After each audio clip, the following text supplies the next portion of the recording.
WDAF, Kansas City. Dan Henry, WDAF Local News at 11. The outlook for Kansas City, a chance for thunder showers. Kansas City, Missouri police have one suspect in custody in connection with a shooting on the street at 33rd and Troost.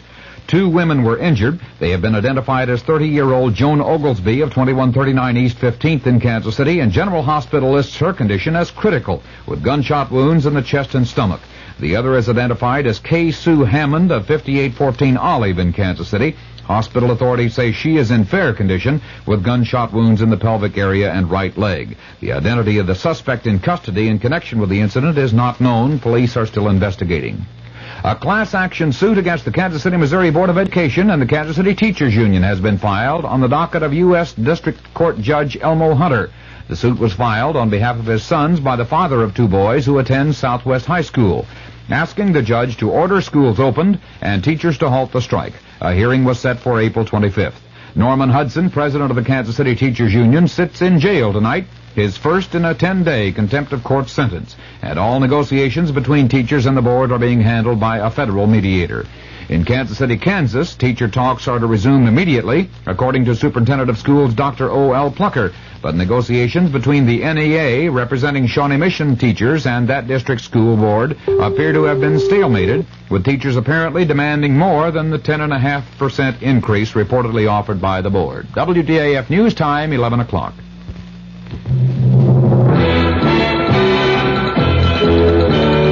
News of the hour on the hour from American Information Radio. This is Richard Wall from Los Angeles, and at this hour, some black police officers in San Francisco have joined the protest against the stop and search policy in the Operation Zebra hunt for the killer of 12 whites. A member of the group, Officer Jesse Bird, announced, "We are just as much concerned about the apprehension of this individual or individuals as anyone else. But we do not approve of the Gestapo-type tactics that are being used. We do not approve of people being stopped and frisked at random. We can only view this as another type of harassment." Officer Bird's objection came as 5 black civic leaders filed a class action suit saying the tactics of searching blacks who match the zebra killer's description in San Francisco are unconstitutional. A Statue of Liberty takeover. That story coming up.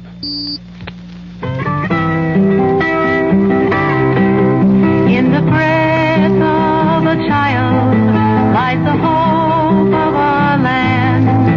On the lips of a child rests the poem tall and grand. In the heart of a child is the peace that we have planned. And the breath of our children is a gift from God to man. 6 million children in the United States who should be running, laughing, and playing are coughing, wheezing, and choking. 6 million boys and girls are suffering from serious lung-damaging diseases. The National Cystic Fibrosis Research Foundation needs your help to help them. In the breath of a child lies the hope of our land.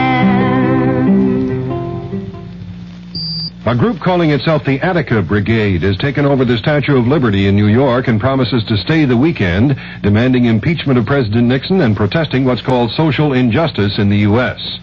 President Nixon is spending the night at Camp David in Maryland. Earlier, the president went for a dinner cruise aboard the yacht Sequoia on the Potomac and then stopped by the home of his daughter Julie Eisenhower in Bethesda, Maryland. Mark Felt, former associate director of the FBI, says the White House asked him to issue news releases on Watergate that he considered improper for the FBI to be involved in. Felt ran the FBI after J. Edgar Hoover's death.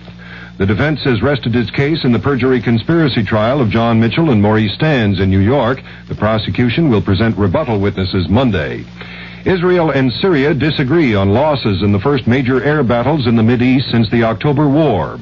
But there's a warning about the consequences of the increasing escalation of the Golan Heights fighting. Correspondent Andrew Mizell's reports from Tel Aviv. Israeli Defense Minister Moshe Dayan warned today that if the Syrians continue escalating the battle around Mount Hermon, Henry Kissinger might arrive here in 10 days to find a full-scale war in progress. Dayan issued the warning in a television interview which I watched here in Tel Aviv. It came on the eve of the heaviest day of fighting yet a day in which Israel reported its first battle losses in the air, 2 warplanes shot down by ground fire. Dayan said that if Syria continued trying to capture territory, Israel would feel free to do the same. Andrew Mizels, ABC News, Tel Aviv. Japan has signed an agreement with China for mutual airline service. The nationalist Chinese on Taiwan have threatened to end their aviation agreement with Japan because of the arrangement between Tokyo and Peking. Government economist Gary Seaver says inflation will remain a serious problem in the U.S. Seaver's remark followed release of figures showing the cost of living rose 1.1% in March, raising the 12-month increase in consumer prices to 10.2%. The Chicago Tribune has an announcement of interest to nostalgia buffs. The Tribune says it will bring back the original Orphan Annie cartoon strip starting Monday. The first episode will show Annie and her dog Sandy in 1936. This is Information Radio News. From the Kurt Mears Sports Desk, the Kansas City Royals play the Chicago White Sox 2 more games in this series, tomorrow and Sunday, then move to Boston. A temporary restraining order has been issued against the Cincinnati Bengals linebacker Bill Bergey and the World Football League that keeps all WFL owners from negotiating with any member of the Cincinnati squad. Peter Oosterhouse holds the lead in the Monsanto Open Golf Tournament with a 36-hole total of 133, and the KU Relays will be wrapped up tomorrow. Kansas City's forecast partly cloudy and mild with a chance for showers or thunder showers through tomorrow. After an overnight low around 60, the high tomorrow will be in the upper 70s. Dan Henry, WDAF News. The CBS Radio Mystery Theater presents...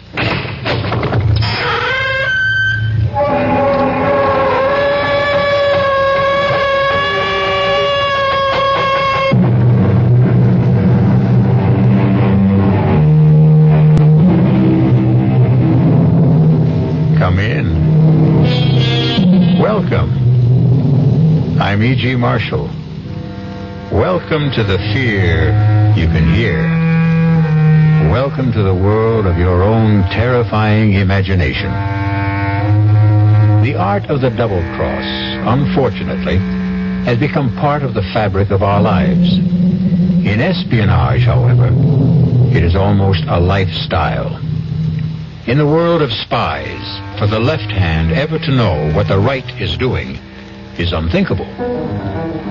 For the next hour, imagine that you are Larry Fielding, a 32-year-old newspaper man caught in a dizzying web of circumstances seemingly beyond his control. Larry, please change your mind and come with me. Not until you tell me who you are and why you sneaked into my hotel room. You're a fool, Larry. You must know that the police are looking for you and they'll be here any minute. Oh, well, you're here now, and I still want to know who you are. If that's so important, my name is Carol Johnson. And when I tell you I know all about the murder of Dave Wilson, maybe you'll believe that I'm here to help you.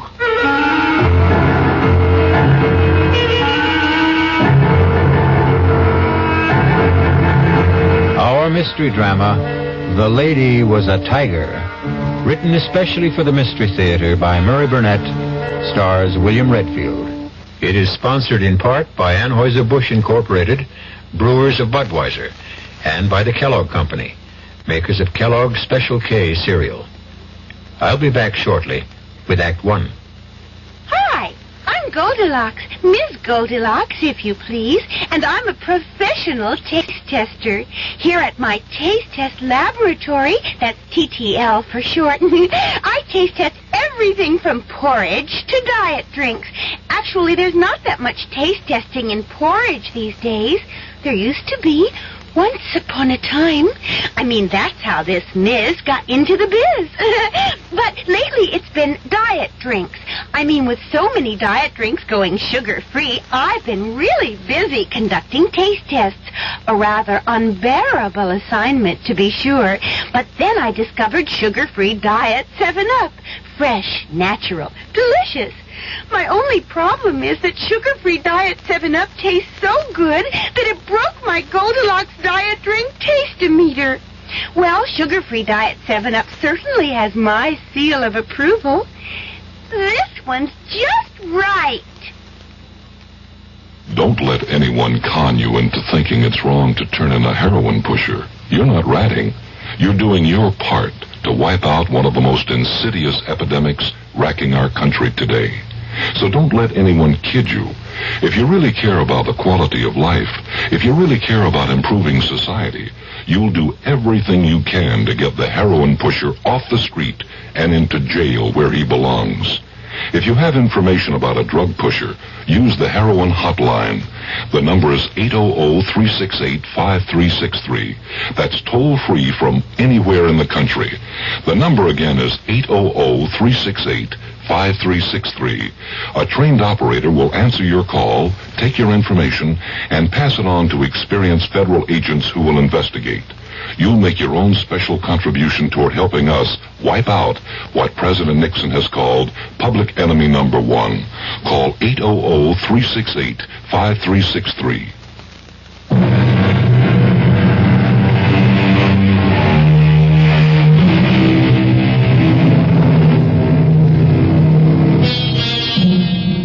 Walking is great exercise, and with good weather can also be great fun. But not when you've just been fired by the editor of the newspaper for which you've worked happily for 5 years. Larry Fielding has been walking aimlessly for 2 hours, trying to figure out why Horace Finley, the editor and his boss, had refused to give him any reason for his dismissal. Tormented by his frustrating thoughts and tired, Larry sits down on a park bench to think. He is so deep in thought, he is unaware of 3 men who suddenly surround him. Larry has only to look at them to know that he is in trouble. He tries to get up, but is pushed back down, and the men start to beat him up. No, take my money and leave me alone, will you? Look, if you want money, I told you can have it. Help! Help! Calling for help when you're being mugged in a big city park is sometimes as helpful as trying to catch hold of a windowsill in a 30-story fall.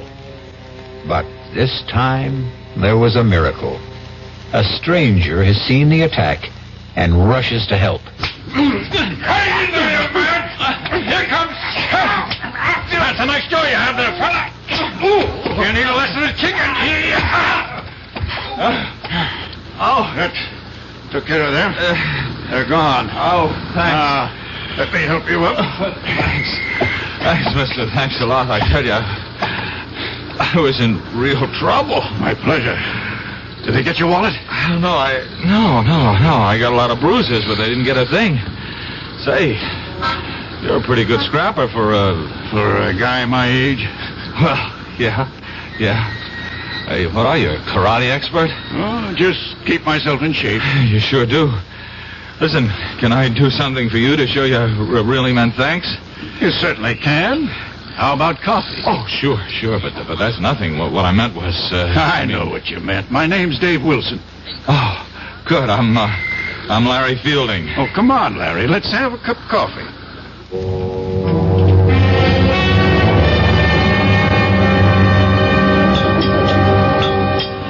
You know, I still can't get over the way you tore into those guys. I was a commando in World War II. World War II? Did you think I was in the Civil War? No, I didn't mean that. It's Well, just... to a young fellow like you, World War II might as well have been in the last century. It was only 30-some-odd years ago, you know. Oh, I know. After all, I was in the newspaper business. Yeah, that stuff which you told me about losing your job. What are you going to do? Oh, I don't know. Look around for another one. What bothers me is the way my editor let me go. No explanations. You know, we were friends. You'd think he'd at least tell me why he fired me. Those things happen. Stop torturing yourself and begin making plans. No, not until I get this thing straightened out in my own mind. I think I'll call my editor at home tonight and... I've got a better idea. Go out and get drunk, huh? Nope. How about a trip to Paris? Are you putting me on? I'm serious. Well, what are you? A scout for contestants for some kind of TV quiz show? No, I am a man sitting on $200,000. What?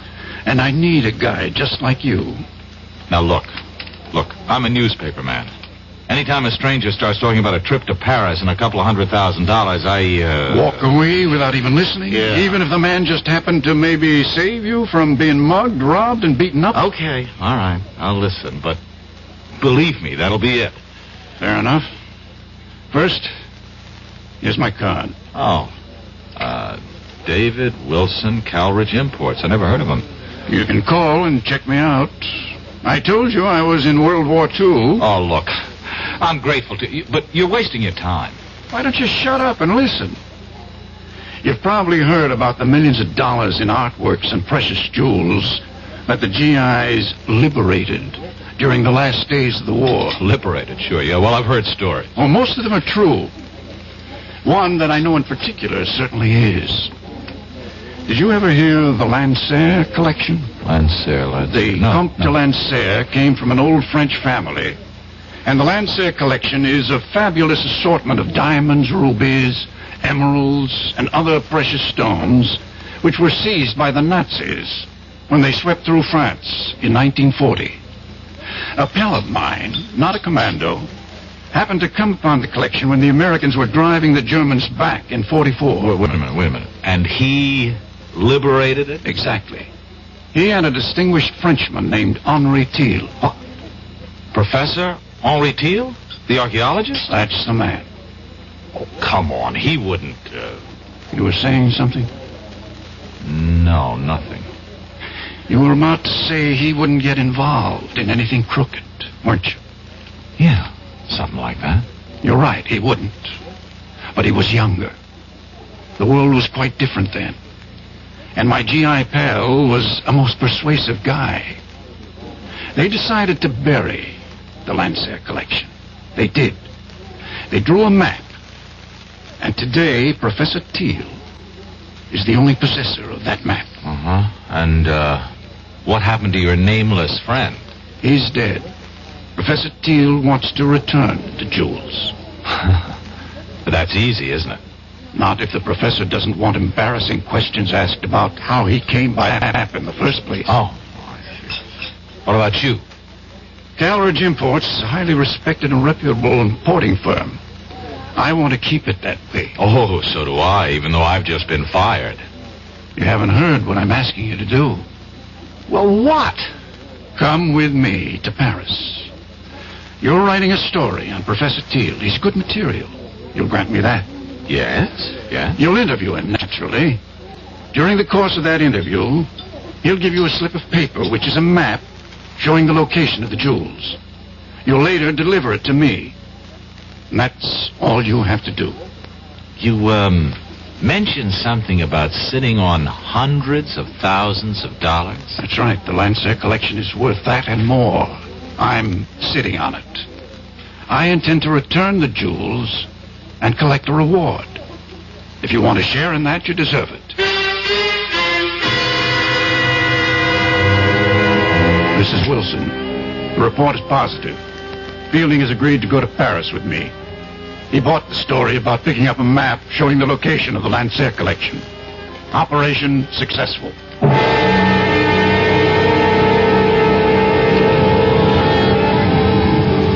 You'd better be on your way, Larry. You're due at Professor Thiel's in 10 minutes. I suppose it's too late to back out, huh? You can always back out, Larry, but I don't think you will. There's really nothing to it. Make it look like a normal interview. Take notes. The professor will give you the map. Slip it in with your notes. Bring it back to me here. I'll be waiting. Okay. Larry. Yes? Relax. Oh, sure thing. I'll see you.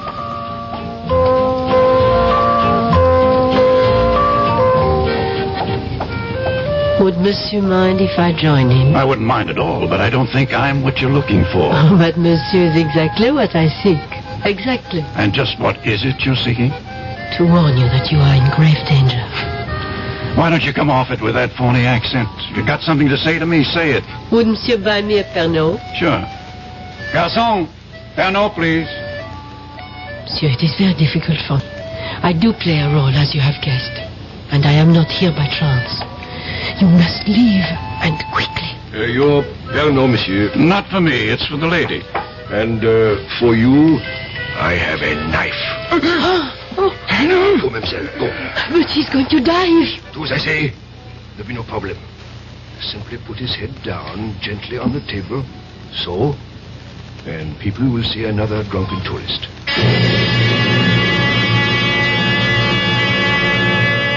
Your name is Larry Fielding. You're 28 years old, and you're feeling marvelous. You have just completed a fascinating interview with Professor Henry Teal, and you have the paper that you're going to hand over to your friend who's waiting at Les Deux Magots. You see him at the table where you left him. His head is down, but you're not concerned. Dave, wake up. I saw the professor. What? Monsieur, what has happened? Well, I don't know. I came back to meet my friend. I guess he's passed out. A moment, monsieur. Look, this man has been murdered. What? Stabbed to death. You will wait here for the police. I will not. I'm getting out of here.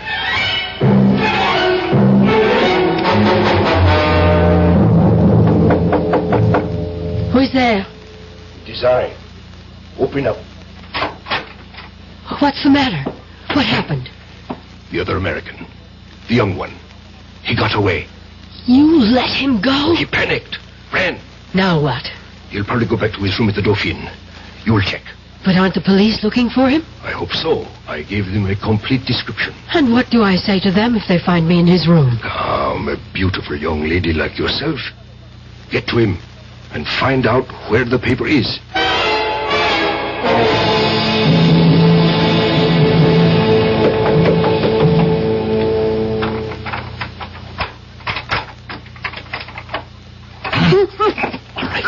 All right. Who are you? If I take my hand away, you promise not to scream? Right? Okay. Now, why have you picked the lock into my room? Never mind. You have to get out of here. Not until you tell me who you are. If that matters, my name is Carol Johnson. I've been sent here to help you. Oh, sure. I know about the murder of your friend. Wait a minute. Sent by whom? I'll answer your questions while we're on the way. On the way to where? Safety. I don't need to run. I didn't kill anybody. I'm not about to take off with a strange girl, particularly not one who's equipped with skeleton keys. Oh, suit yourself. Goodbye.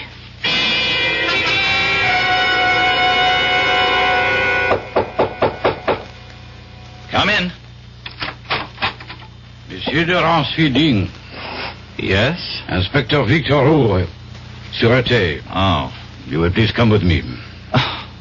What for? Suspicion of murder of another American? Monsieur David Wilson. Inspector, listen. Why would I kill Dave? I've already told you I had an appointment to meet Dave at the cafe. He was waiting for me. Would I have walked up to a man I just killed and shake him so that he'd fall down and make a big scene? That is your explanation. There is nothing to support it. Well, there's nothing against it either. There is the word of Louis Goret. Who's he? The waiter who attended the table at which Monsieur Wilson and you sat. The only reason that you are not, as of this moment, charged with murder is because you did return. That much the waiter's testimony supports. Only he says that Monsieur Wilson might very well have been dead shortly after you returned, and that you had time to kill him. That's a lie. So you say. Oh, just check with Professor Teal. He'll tell you what time I arrived, what time I left. We have been trying, and there has been no answer. We may have him on the telephone now. Hello? Eh? Ah? So? Voilà bien. Merci. All right, well, what'd he say? That was not Professor Teal. That was his apartment. And his servant. His servant? There was nobody there when I saw him. Don't you mean if you saw him, monsieur? Oh. According to the servant, Professor Teal left for an extended holiday early this morning, and it is not known when he is expected back.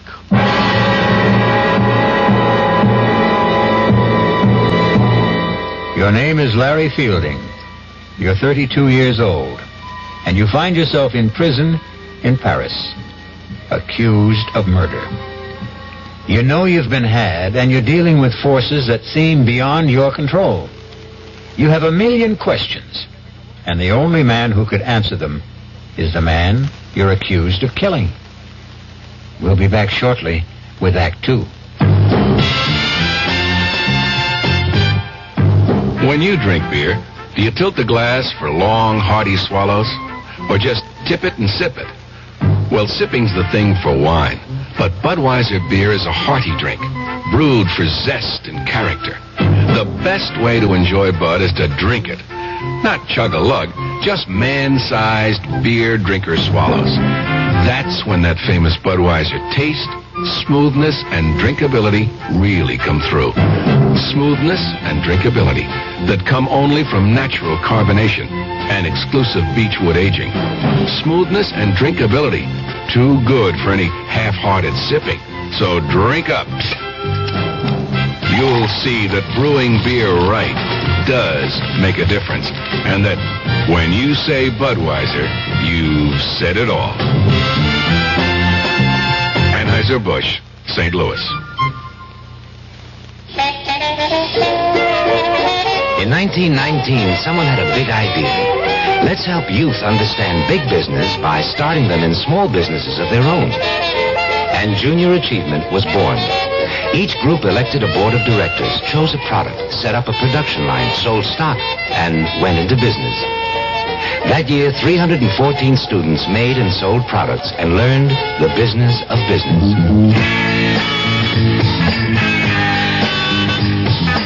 Today, Junior Achievement has grown to nearly 200,000 members. Junior Achievers are designing and marketing their own products and services, from cutting boards to printing. They're organizing sales efforts, writing marketing plans, calculating profit and loss. Running these small businesses helps Junior Achievers understand how big business works.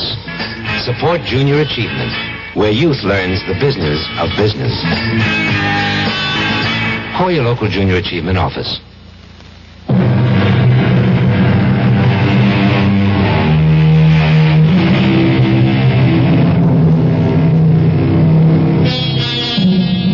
To many Americans, Paris means visits to the Louvre, strolls along the Seine, or fine food.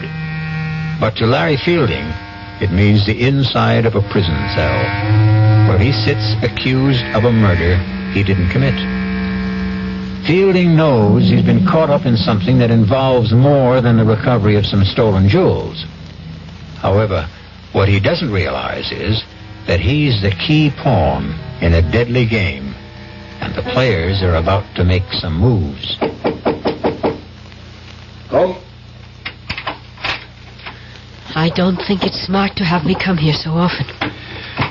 I would not have sent for you if it were not necessary.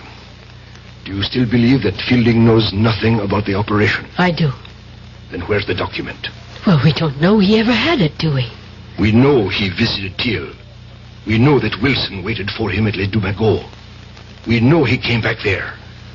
I think it is safe to assume that he was carrying the plans. And he didn't have it on him when he was arrested.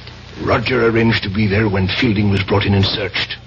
He says there was nothing on him. But he wasn't picked up right away. Exactly. He eventually went back to his hotel room, as you know. I believe he has the paper and that he has somehow managed to hide it. It does us no good in prison. We shall have to arrange to have him released. And how do we do that? We don't. You do.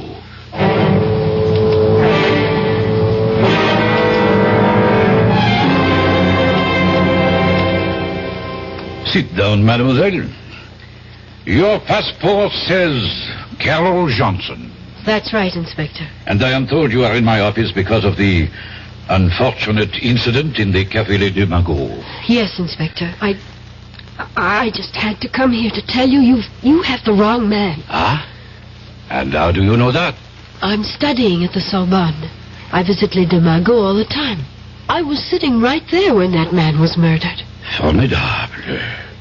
You saw a man murdered and you did nothing. Oh, at the time I didn't know it was a murder. I just thought the man had too much to drink or was ill.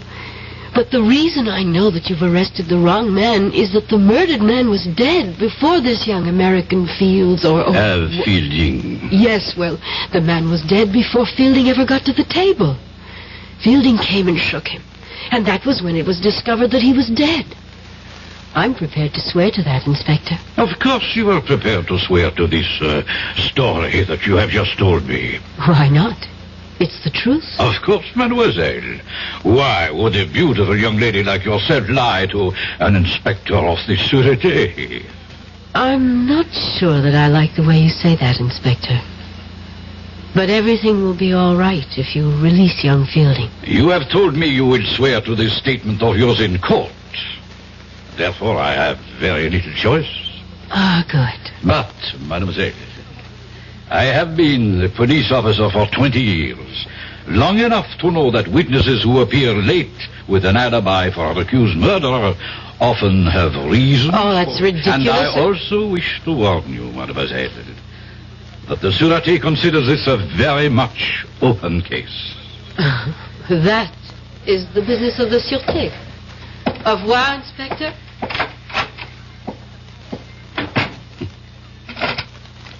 Gérard, you will follow the young lady who just left my office, and do not lose her.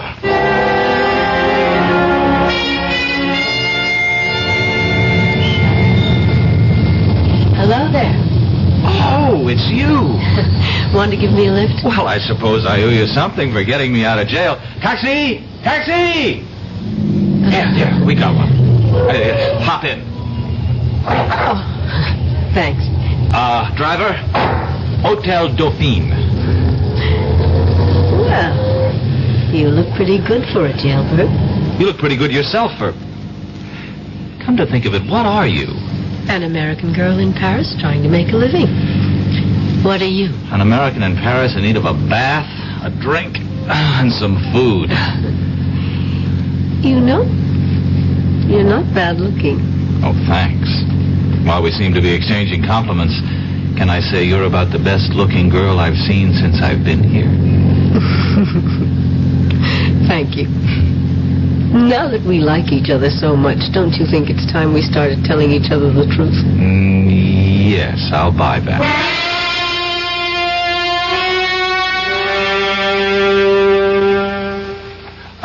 Écoutez-moi, operateur, well, never... You speaking. Okay. Well, look, I phoned the desk about an hour ago to get this room straightened up, and so far nothing's happened. Now, can you please just send someone up so I can sleep here tonight, huh? Oh, while you're at it, where's our food? Wait a minute. That's a different department. Oh.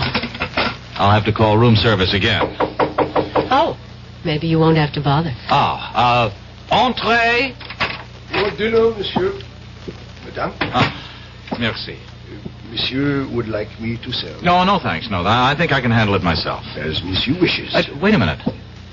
Don't I know you? I think not, monsieur. Now, I've seen you before. I'm sure I've seen you. Paris is a large city, monsieur. One passes people on the streets and... The streets, that's it. You're the same guy who was at the Café Les Deux Magots. Monsieur is mistaken. What? Hey, wait a minute. Come back here. I want to talk to you. Oh, now don't go chasing him down the hall. Why not? Listen, Carol, I'm positive he's the same waiter. You just deny it and you can't prove it. But... Even if you could. What do you think it means? Well, it means... Well, I don't know. But if I get him to talk, maybe I'd find out something. I thought you were going to clue me in. Oh, yeah. Listen, have you ever heard of the Lancer collection? Of course. It's in the Louvre. Oh. The family of Comte de Lancer gave it to the museum after it was recovered when the Nazis fled Paris. What? Well, why does that shake you up so much? Because it can't be true. Come with me to the Louvre and I'll show it to you. Well, that changes everything. Come on. Where are we going? To the American consul.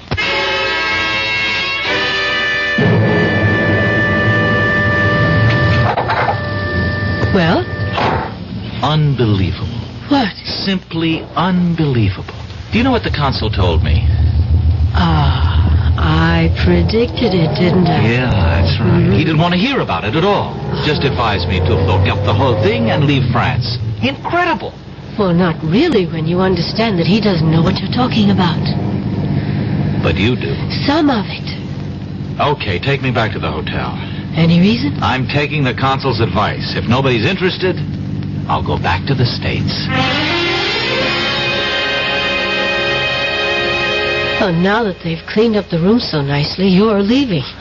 Well, do you have a better idea? More than one. I think I'll take them one at a time. Number one. Give me the paper Professor Teal gave you. Well, it looks like we're finally going to level. Where is it? Well, first you tell me something. What is it? I don't know. End of conversation. Larry, listen to me. I work for Colonel Blake, military intelligence. I was assigned to this operation. What operation? All I was told was that Dave Wilson, who also works for us, was coming over here with you, and that you were to get something from Professor Teal and give it to Dave. Teal worked with you, too? He did. But now his cover is blown, and I don't know where he is. Who killed Wilson? I don't know. It could have been any one of 3 or 4 foreign powers. And the only reason I'm alive is because somebody wants the paper. That's right. And if I give it to you, then there's really no reason not to kill me. Oh, give it to me. I'll get it to Colonel Blake, and we'll get you safely out of the country. No, hold on. I got a better idea.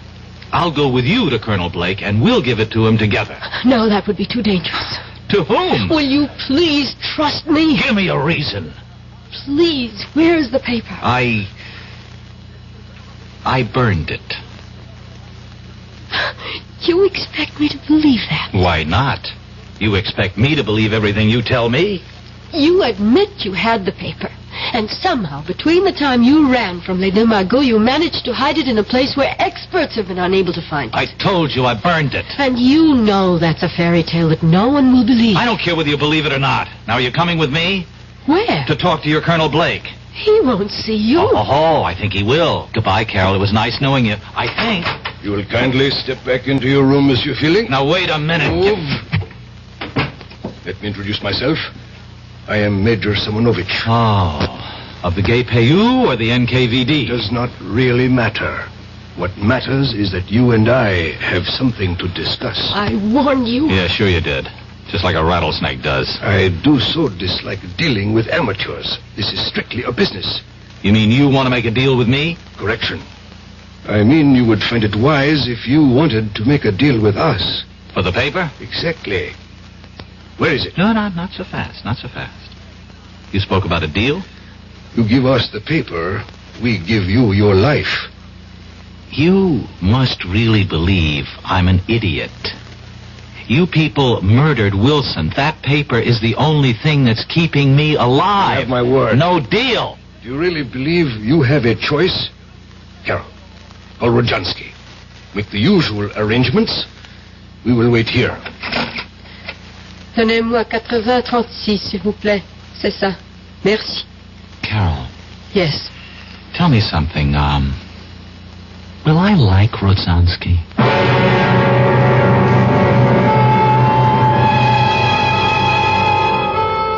By this time, Larry Fielding realizes that he's been used. That he was never supposed to bring Dave Wilson a paper telling the location of the Lancer jewel collection. But his discoveries have only added to his dilemma. He was quick-witted enough to realize that his only hope was to hide the paper, because that slip of paper is his last resort. We'll be back shortly with Act 3. Breakfast in the morning, Kellogg's has that wholesome taste to get you up and grinning. This is Jerry Crawford for Kellogg's Special K. We've been having some fun in our television and radio commercials by using a ball and chain to symbolize the slight overweight problem common to so many of us. We point out that being a few pounds overweight is just a little more difficult for you. Climbing stairs, just walking around, even sitting down can feel, well, like you're wearing a ball and chain. In case you missed the message, it's this. If you really want to get rid of that extra weight, you really have to work at it by exercising and with sensible meals like the Special K breakfast. A 1-ounce bowl of Special K, America's favorite high-protein cereal, 4 ounces of skim milk, tomato juice, and coffee. Less than 240 calories. Nutritious and, by the way, delicious. So why not begin each day with a Special K breakfast and then keep up the good work? Special K can't help you lose weight all by itself, but it really is a good start. Hi, I'm Hal Linden. There's a lot of talk these days about America's energy crisis. Talk about doing without heat, about doing without our cars, about what's going to happen if we run out of fuel. Well, we may not have to run out of fuel if we all work together to conserve the fuel we have. That means turning your thermostats down to 68 degrees during the day and turning them down to 60 at night. It means turning off lights, TV sets, and electrical appliances the minute we're finished with them. It means driving no faster than 50, starting or joining carpools, avoiding the kind of stop-and-go motoring that eats up gas by the gallon. In short, it means saving every ounce of energy we can, every chance we get. So please, do your part to make the fuel supply stretch a little further. For your own sake, don't be selfish. Don't be foolish. Don't be fuelish. This message from the Federal Energy Office and the Advertising Council.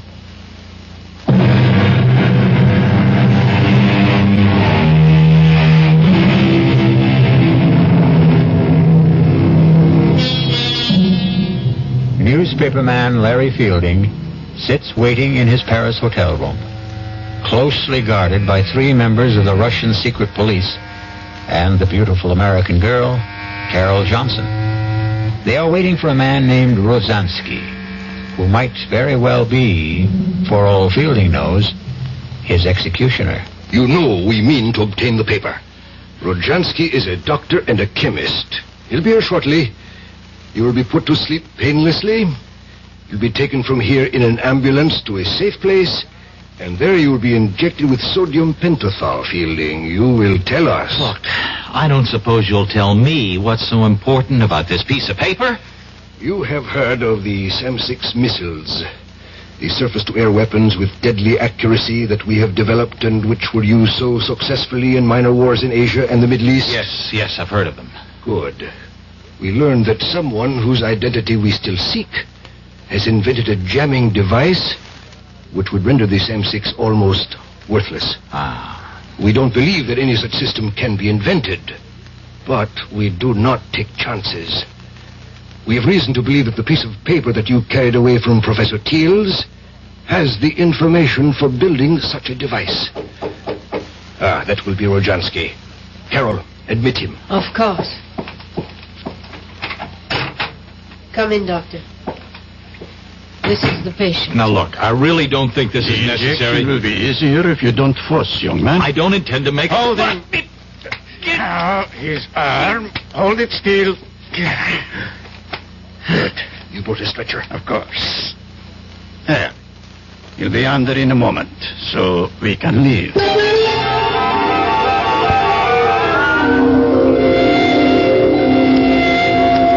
What is this? Gendarmes? It has nothing to do with us. We are taking a sick man to the hospital. Put this stretcher into the ambulance. Quickly. I must apologize, but we received a report from the hotel concierge that there was a dead man here. Absurd, Inspector. This is Dr. Rodzansky. The doctor will explain this to you, Inspector. This man became suddenly quite ill. I gave him a sedative to quiet him, and we're now taking him to the Lefebvre nursing home, as you can see by the ambulance. You say he is alive? Very much so. See for yourself. Mon Dieu. I know this man. Inspector, he must receive medical attention. Of course. But I suggest that instead of taking him to the nursing home, he go instead to the police hospital. That's ridiculous. He's my patient. I am afraid I must insist. This young man has most recently been released from jail, where we were holding him on a charge of murder. If he has been released, then Released, yes. But he has not been completely cleared, so... Laurent, be gone.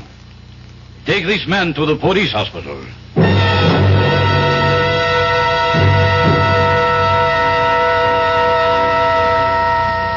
Did you get a report? Yes. And? He'll be conscious in an hour. And he will talk. I'm sure of that. He will scream to see Colonel Blake, and then your cover is blown, and the whole operation goes fooey. What do we do? Silence him. But what about the papers? We will be faulted for that, of course, but if we do not have it, neither do the Americans. Who do we have in the police hospital? Only Leclerc. A weakling, but he can admit Rodzansky. Rozhansky's a doctor. He doesn't need Leclerc to admit him. He can visit his patient openly. Thank you, my dear. I visit Fielding and he dies shortly thereafter. That idea does not appeal to me. We have to do something. You are both right.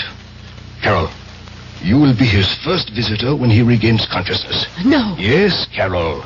Rodzansky, give her your hypodermic kit. I don't have to do this, and I won't. You would prefer that in my report I mention your failure with Fielding when you had some hours alone with him? I'll go. That is wise. Rodzansky, give her the syringe. Here. Quickly. The car is waiting.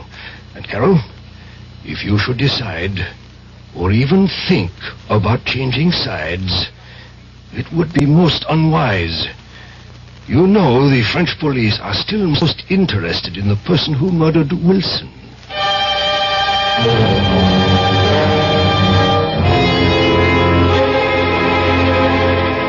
You awake now, Larry?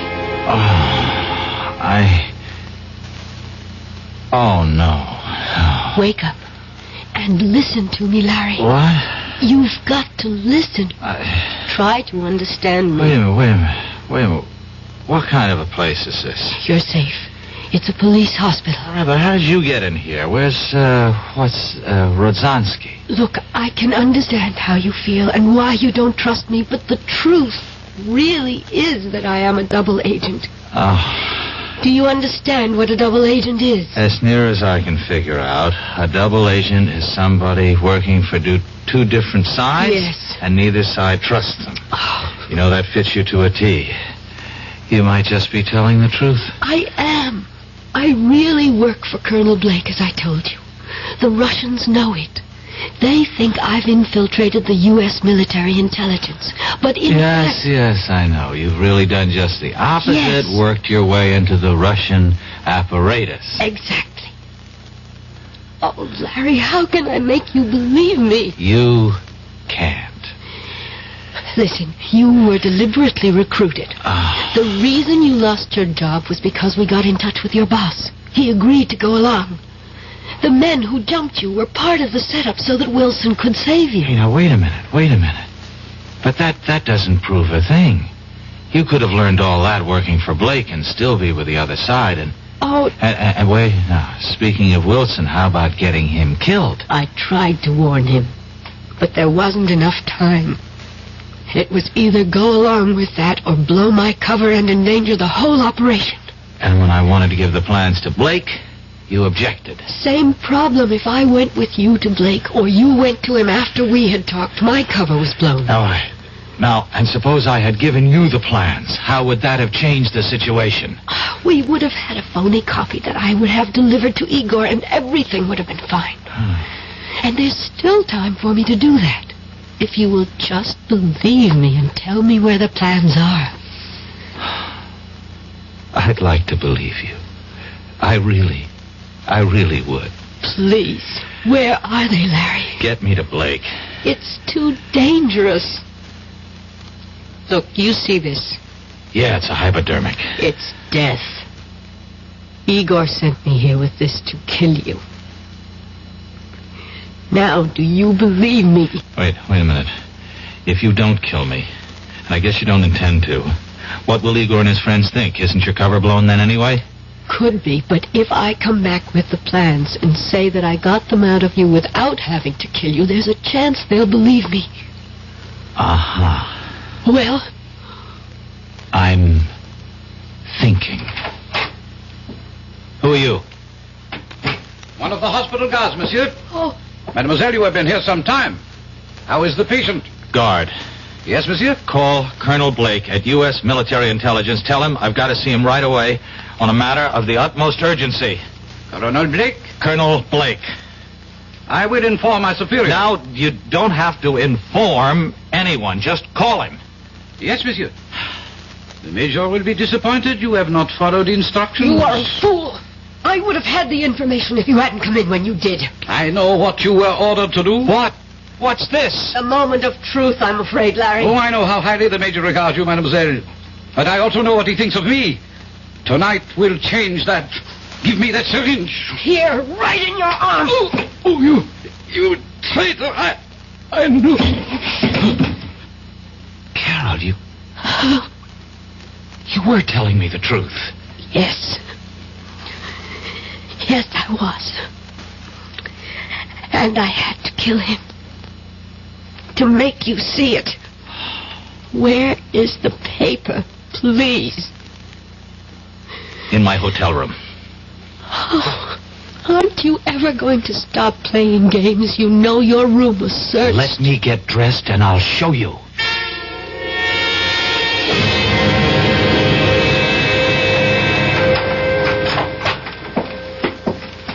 If it's not here, there's going to be the devil to pay. Don't worry, it's here. Now I'm the one who has to be shown. Trained operatives from 2 special branches went over this room with everything except Geiger counters. Okay. Where are we going? The bathroom. That was searched, too. Oh, I don't doubt it. Oh, we went through that cabinet. Did you now? What do you see? Towels, paper tissues, some of your toilet articles. We took your razor apart. And what else?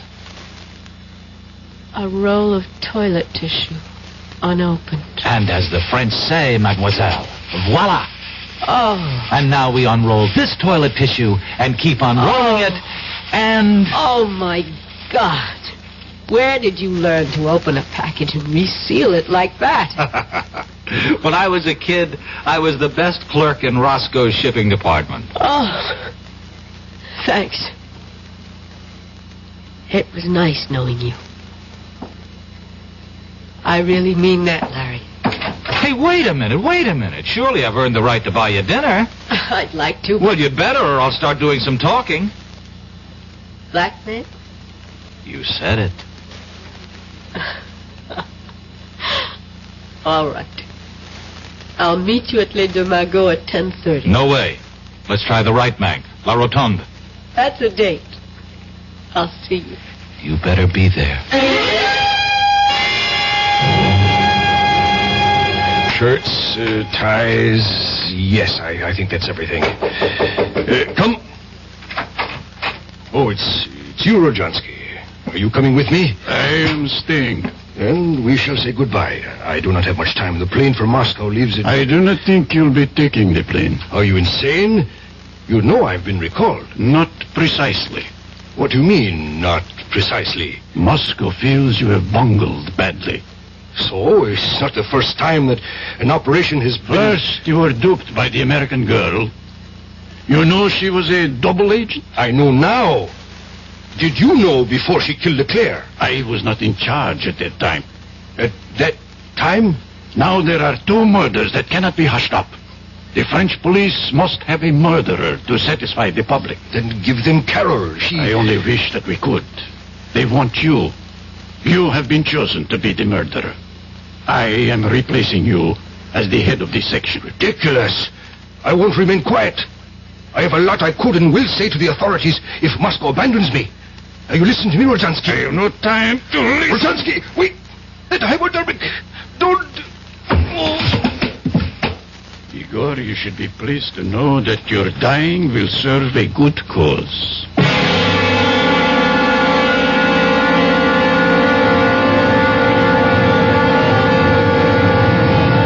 I'm sorry I'm late, but But? there were loose ends that had to be cleared up. Well, I thought maybe you decided against coming. Oh. After all, your job here is finished. Well, yes. Sit down, sir. Now that the Russians know you, there's nothing for you to do. It would be suicide to try to, huh? Oh, well, there are other things for me. Sure. Like getting married to a lovesick newspaper man, settling down, raising a family.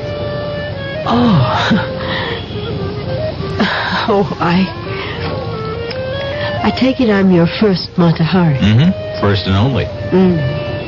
Well, Larry, we're very different from other women. In our business, you pay dues. And they're heavy payments. I don't get it. I'm talking about sitting at another cafe on the left bank. Sitting and knowing that an agent named Wilson was going to be killed. Clumsily trying to warn him, and finally deciding that his death was the way it had to be. Larry, that's a big payment. But you can forget about it now. It wasn't your fault. No, forget about that and forget about Leclerc. Well, you had to...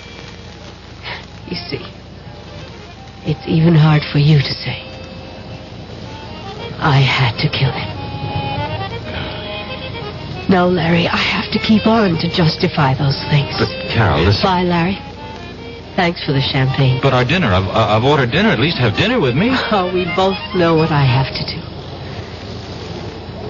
If I ever change my mind, I promise I'll come running.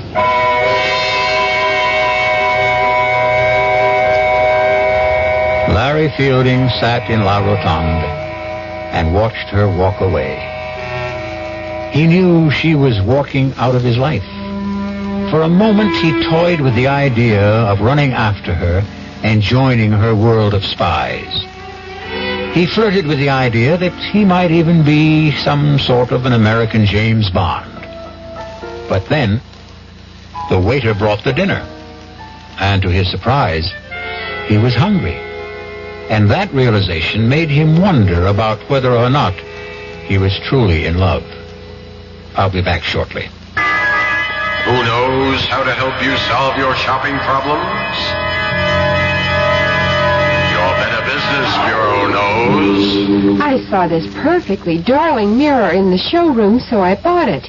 But when the truck came, they delivered this thing I never saw before. Now what am I going to do? I'll tell you what to do, madam. But who are you? I'm the man from the Better Business Bureau. Now, the first thing to do is to call the store manager and tell him what happened. But in the future, when your merchandise is delivered, you should examine the item before the delivery truck leaves. And if it's to be delivered from a warehouse, have a clear understanding with the dealer that unless it is the same as the sample shown to you, you will not accept it or pay for it. Oh, thank you. Just part of my job, madam, to help people with their shopping problems.